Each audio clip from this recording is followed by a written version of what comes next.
A Bíblia diz no livro de Daniel, no capítulo 5, nos versículos de 1 a 31. O rei Belsazar deu um grande banquete a 1000 homens importantes do seu reino e bebeu vinho na presença deles. Enquanto Belsazar bebia e apreciava o vinho, mandou trazer os utensílios de ouro e de prata que Nabucodonosor, o seu pai, havia tirado do templo de Jerusalém, para que ele, os homens importantes do reino, e as mulheres e as concubinas do rei os usassem para beber vinho. Então trouxeram os utensílios de ouro que haviam sido tirados do templo da casa de Deus em Jerusalém. E beberam neles o rei, os homens importantes do reino e as mulheres e concubinas do rei. Beberam o vinho e deram louvores aos deuses de ouro, de prata, de bronze, de ferro, de madeira e de pedra. Bom, se vocês prestaram atenção, vocês viram que 5 vezes foi mencionado o álcool, a bebida, o vinho. Então, eles não beberam socialmente. Eles não beberam pouco, eles beberam muito. Eles se embriagaram.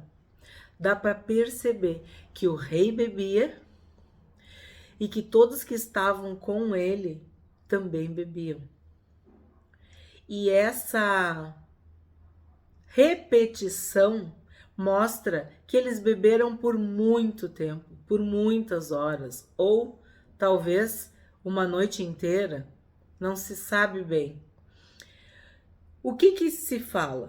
Que as pessoas bebem para ficar alegres, para comemorar, mas a Bíblia diz que as pessoas também bebem para esquecer suas misérias, suas tristezas, suas dores, seus problemas. Aqui, acredita-se que a Babilônia já estava vivendo os seus últimos instantes, estava no seu declínio. Sabe, a porta está se fechando e a luz está se apagando? Pois bem, mas o rei talvez não acreditasse que um império como o da Babilônia pudesse ruir, ou ele estava numa coisa que a gente fala na psicologia de negação. Quando alguém morre, quando a gente passa por uma perda, um fracasso, a gente nega. Inconscientemente a gente não aceita, não acredita. A gente duvida, questiona daquilo. Então isso se chama negação. Então o rei poderia estar bebendo para se alegrar, se esquecer dos seus problemas e também para negar. Era uma forma de dizer, não, tá tudo bem, vamos beber, vamos comemorar.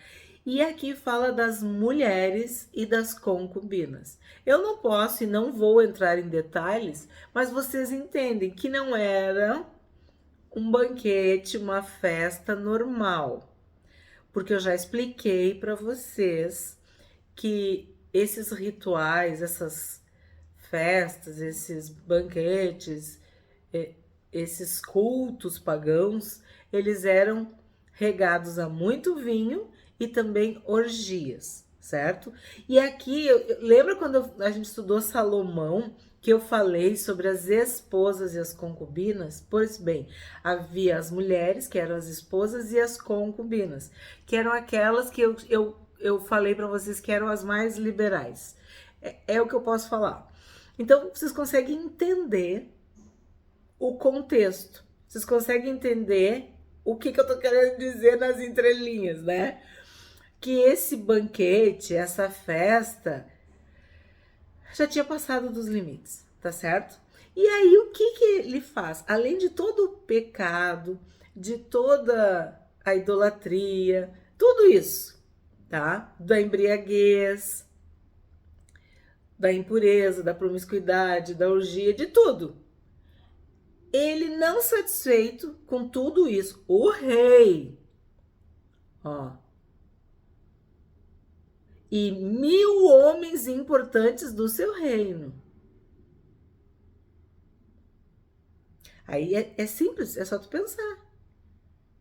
Os 1000 homens bêbados, o que eles iriam fazer? Com mulheres e concubinas, né? É só tu ler e entender que eu já expliquei o grau de decadência da Babilônia.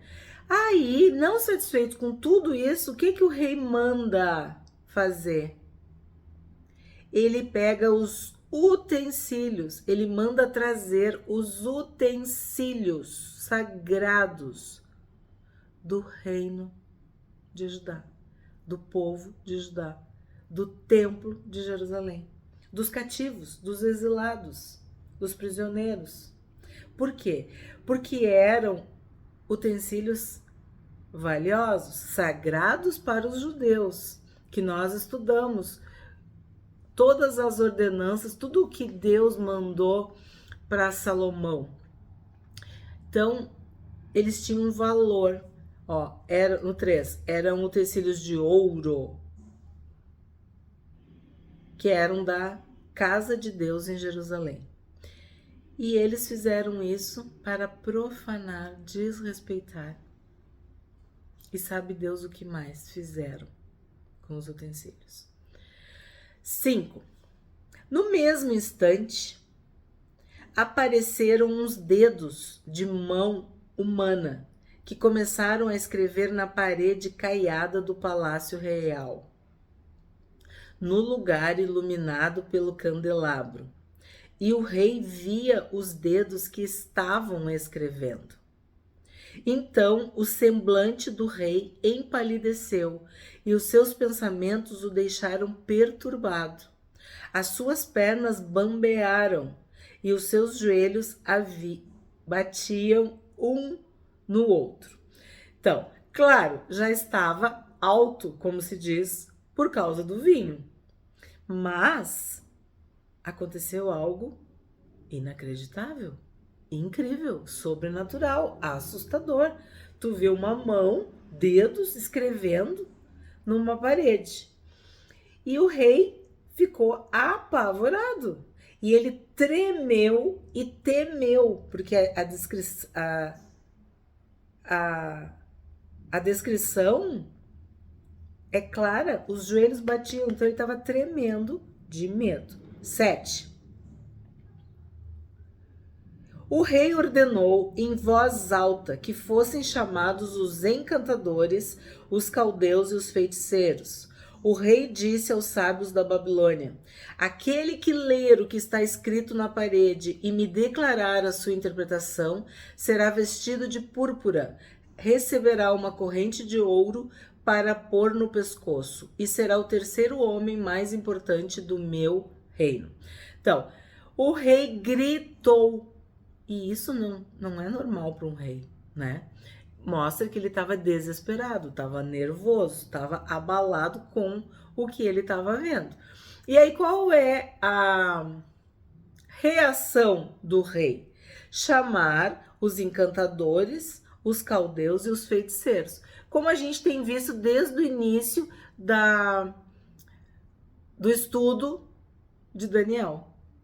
Era assim, de praxe, eles chamarem esses sábios, esses magos, esses encantadores, esses feiticeiros para interpretar as coisas sobrenaturais que aconteciam ali. E aí ele quer, acho que incentivar, e ele promete presentes, e vestir de púrpura era a cor dos reis, daqueles que eram nobres, daqueles que eram importantes. 8. Então entraram todos os sábios do rei, mas não puderam ler o que estava escrito na parede. nem revelar ao rei a sua interpretação. O que eu tenho dito para vocês?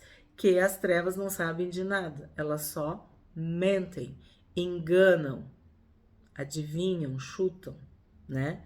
E é assim hoje em dia também. As pessoas querem saber o futuro, querem falar com um parente que já morreu, querem isso, querem aquilo, e vão consultar o ocultismo.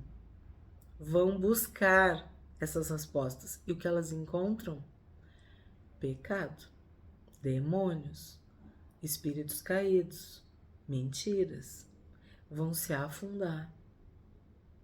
Então, a gente está vendo, a gente está estudando na Bíblia, a gente está lendo no livro de Daniel que os magos, os feiticeiros, os encantadores, eles não conseguiram e não conseguem, porque é só Deus que tem o poder de saber o que vai acontecer, porque é Deus que sonda a mente e os corações.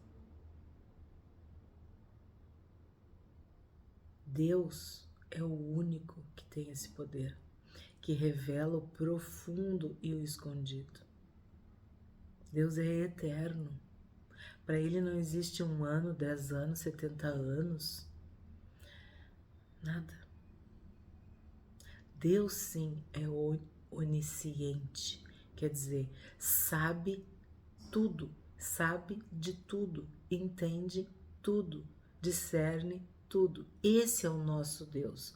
Não estamos falando de falsos deuses ou de espíritos enganadores, porque a Bíblia fala sobre isso. Espíritos que mentem, que enganam, se possível, os eleitos.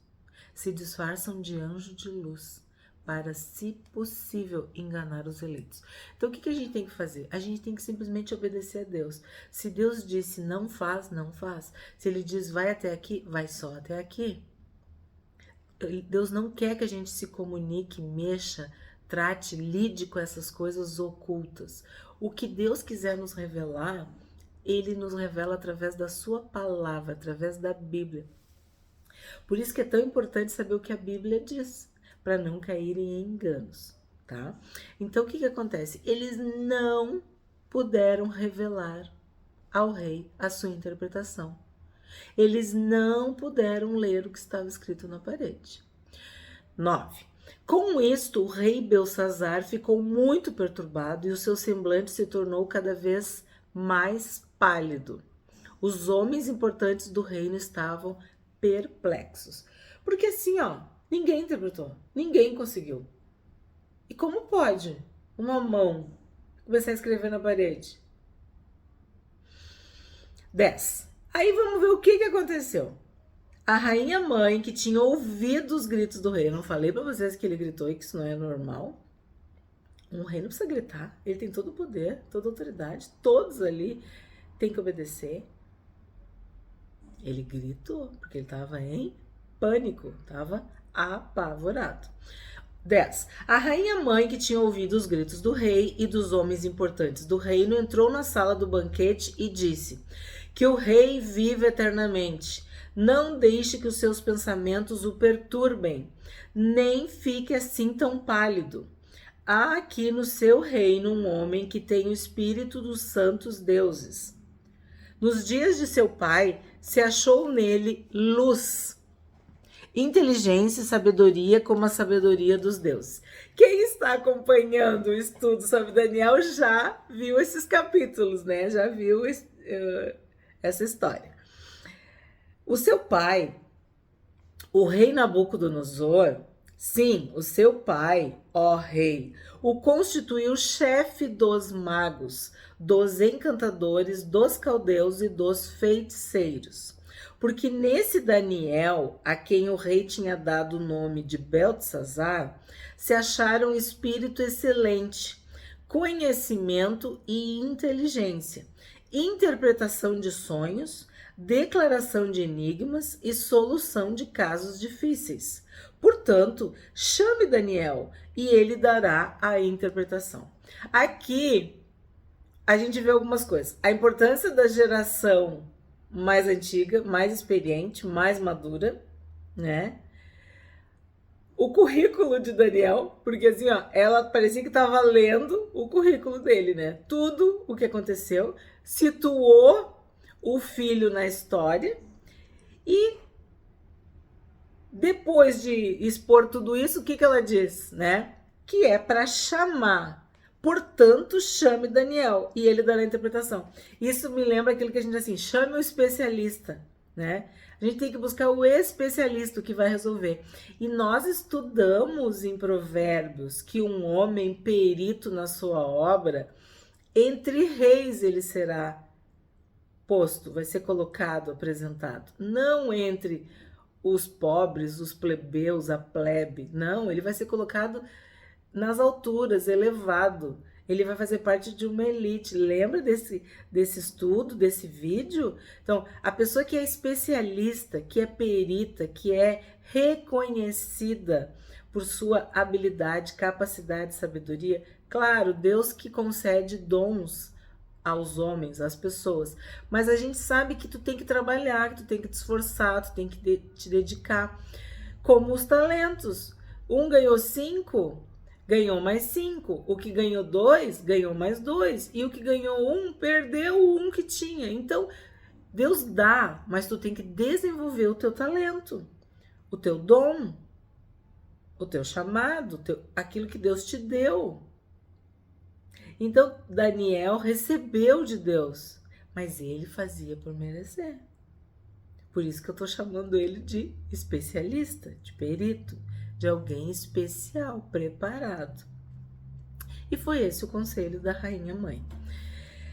E sim, ela ouviu. Ele ouviu o que a mãe falou. 13. Então Daniel foi levado à presença do rei.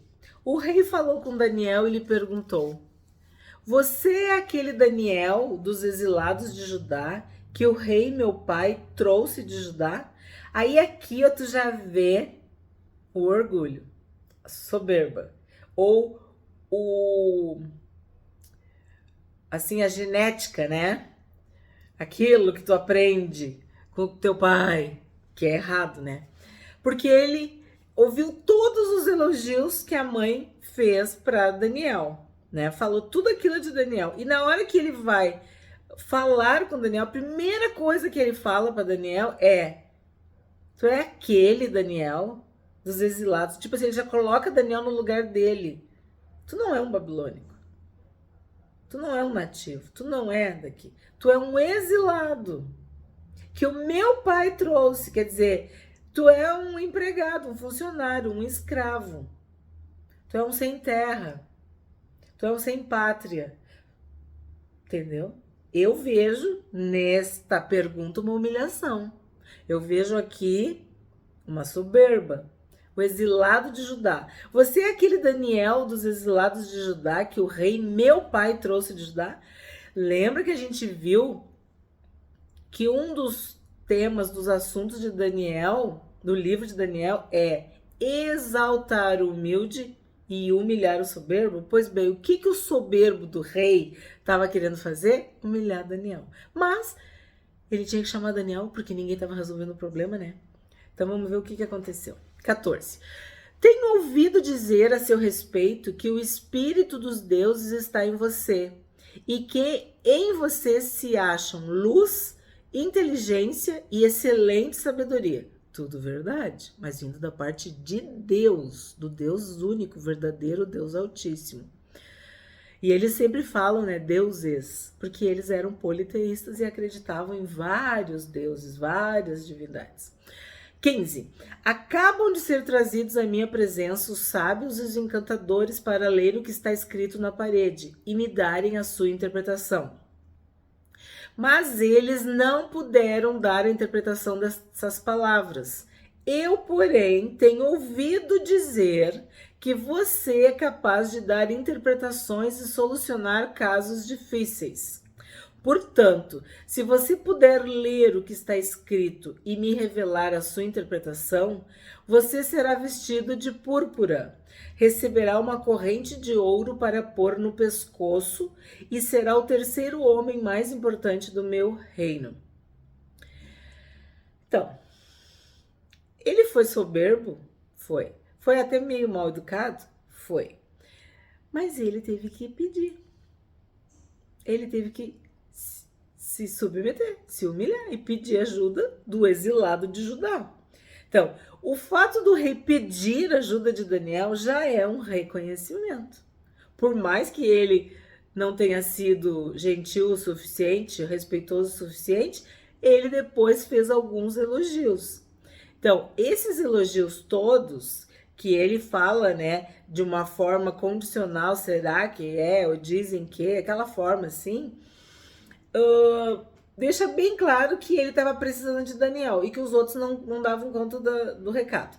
Só que ele oferece para Daniel a mesma coisa que ele tinha oferecido para os outros, que já não tinham resolvido, entendeu?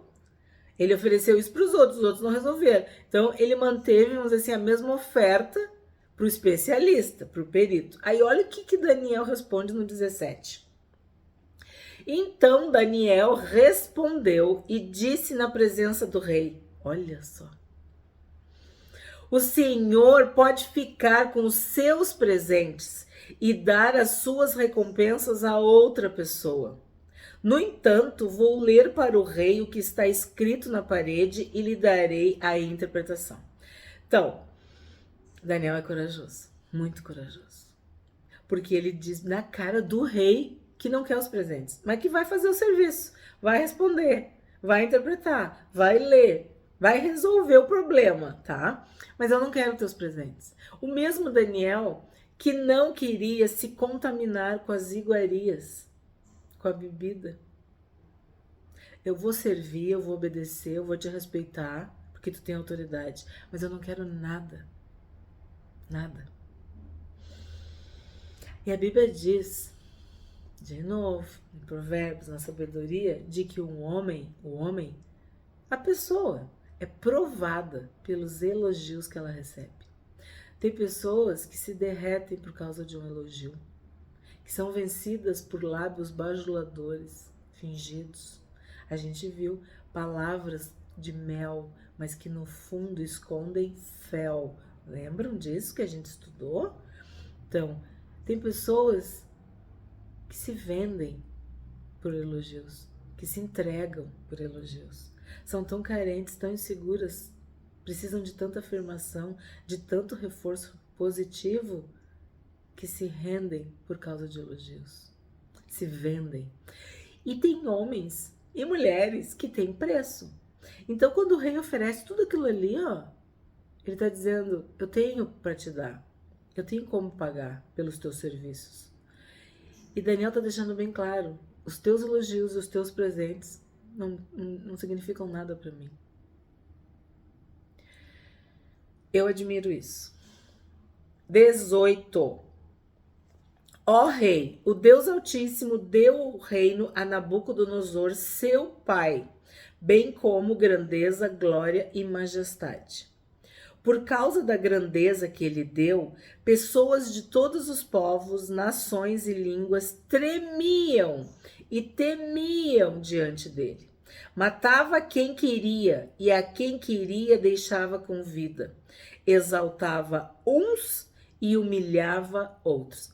Gente, isso aqui é o resumo de tudo que a gente já estudou, desde o início.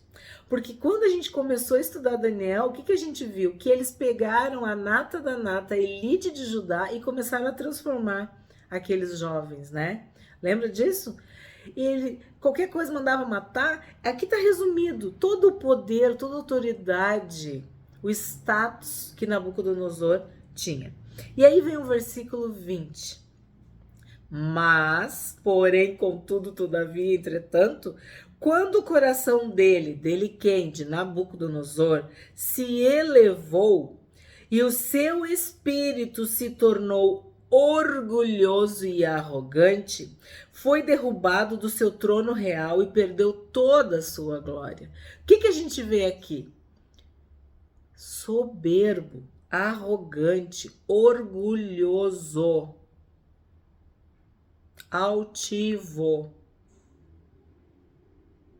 A própria Bíblia repete 2 vezes. Porque orgulhoso e arrogante, ou não sei como é que tá na tua tradução, soberbo e altivo, é praticamente a mesma coisa. Nós estudamos, o último pecado a nos deixar. Lembra? Esse vídeo muito importante. Por quê? Porque Nabucodonosor era exatamente orgulhoso, orgulhoso, arrogante, arrogante, altivo, altivo, soberbo, soberbo. Então, é uma forma de dar uma ênfase. Eu faço muito isso para explicar. Às vezes a pessoa não entende o soberbo, mas ela entende o arrogante. Ela pode não entender o altivo, mas ela entende o orgulhoso. Então, assim, a própria Bíblia tá repetindo, tá dando uma ênfase de como Nabucodonosor era orgulhoso, soberbo, arrogante. Conhece alguém assim? Pois bem, a Bíblia diz que quem é orgulhoso está perto da queda, quem é soberbo está perto da ruína. E foi o que aconteceu com ele.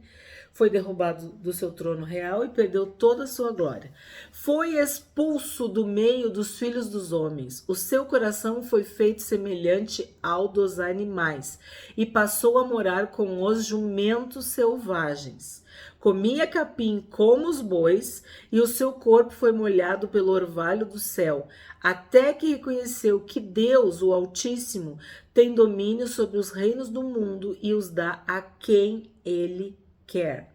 Então aqui eu vejo também uma sabedoria de Daniel, que ele deu uma cutucada, uma espetada. Ele trouxe o rei Belsazar para a realidade. Tu pensa que eu não sei o que o teu pai fez? Né? Eu sei o que vocês fizeram no verão passado. Eu sei o que ele fez. E contou na cara, porque assim, o rei tava meio que se achando, né? O exilado de Judá, né? Mas o teu pai virou um boi, comendo capim. Nós estudamos no outro vídeo. 22. E o senhor rei Belsazar, que é filho de Nabucodonosor, não humilhou o seu coração. Olha só, mesmo sabendo de tudo isso. Então, para mim, Daniel deu nos dedos, tá? Nos dedos. Pelo contrário, se levantou contra o Senhor do céu, mandando trazer os utensílios do templo dele, para que o Senhor, ó rei, as suas mulheres e concubinas, juntamente com os homens importantes do reino, bebessem vinho neles. Além disso, o Senhor deu louvores aos deuses de prata, de ouro, de bronze, de ferro, de madeira e de pedra. Isso aqui é idolatria. Estudamos em Isaías, em Jeremias, Ezequiel, o maior problema é idolatria. O que é idolatria? É tu adorar, tu prestar culto, louvor a deuses de prata, ouro, bronze, ferro, madeira e pedra, que não veem, que não ouvem e não sabem de nada. Gente, sublinha isso aqui, sublinha. Isso aqui é muito sério, muito importante, está muito bem explicado. Eles não sabem de nada, eles não ouvem nada, eles não veem nada, eles são pedra, eles são madeira, eles são ferro, eles são bronze, eles são ouro, eles são prata. Não são deuses, são falsos deuses. Mas o Senhor não deu glória a Deus, ao Deus Altíssimo, ao Deus verdadeiro, ao Deus eterno, ao Deus que perdoa teu pai, que restituiu o trono para o teu pai. Mas o Senhor não deu glória a Deus, em cuja mão estão a sua vida e todos os seus caminhos. É por isso que ele enviou aquela mão que escreveu na parede. E o que está escrito é isto: Mene, Mene, Tekel e Parzim. Então, o que acontece aqui? Daniel deixa bem claro que sabe de tudo, não só das coisas futuras, dos sonhos, das interpretações, mas também do que passou. Que ele está vivendo aquela história junto ali, como exilado, né, de Judá. E ele deixa bem claro que todos os pecados ofendem a Deus, mas ter pego os utensílios sagrados do templo e profanado, beber vinho neles. E ali, de novo, ele fala das mulheres e das concubinas. Então a gente imagina o que de pior foi feito com os objetos sagrados. Então o que a gente vê aqui? Que o filho não aprendeu com os erros do pai. Como a gente viu, o pai fez errado e o filho fez errado. O pai podia ter feito certo e o filho podia ter feito certo. Ou o pai podia ter feito errado e o filho errado, né? Ou o pai podia ter feito errado e o filho ter feito certo. A gente viu que cada um vai dar conta de si mesmo.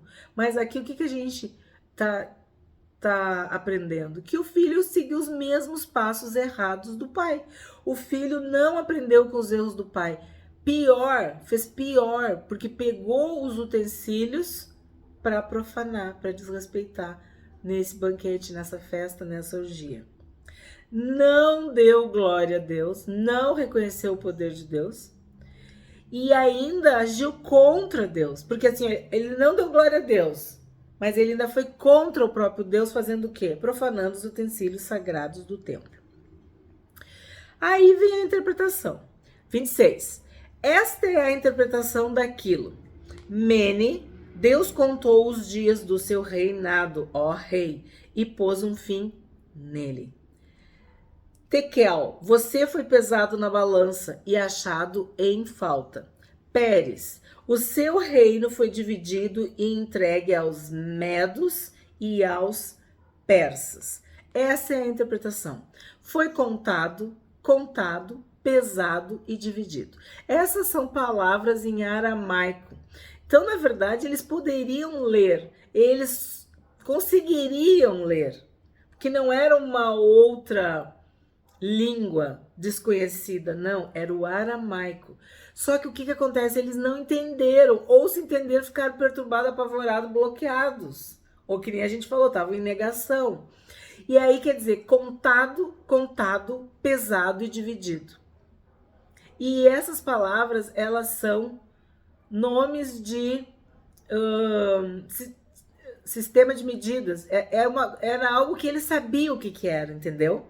Mas não sabiam a interpretação, o porquê que aquilo estava escrito ainda com uma mão, um dedo na parede, aquela coisa toda. Então, a interpretação é essa. Foi contado, pesado e dividido. 29. Então Belsassar mandou que vestissem Daniel de púrpura, que lhe pusessem uma corrente de ouro no pescoço e que proclamassem que passaria a ser o terceiro no governo do seu reino. Aqui interessante, Daniel não quis, mas o rei mandou. Tu tá vendo o verbo? Mandou, obrigou, forçou, exigiu. Tipo, Daniel teve que fazer o que o rei mandou. Mas 30. Naquela mesma noite, Belsassar, rei dos caldeus, foi morto. Olha que foi morto, não é que morreu, foi morto. Dizem que até alguém do reino matou ele antes antes do Medo, Medo persa, né? Chegar. 31. E Dario, o Medo, se apoderou do reino quando tinha mais ou menos 62 anos de idade. Nós sabemos o quê? Que Belsassar morreu e que Dario assumiu o reino. O que a gente aprendeu hoje?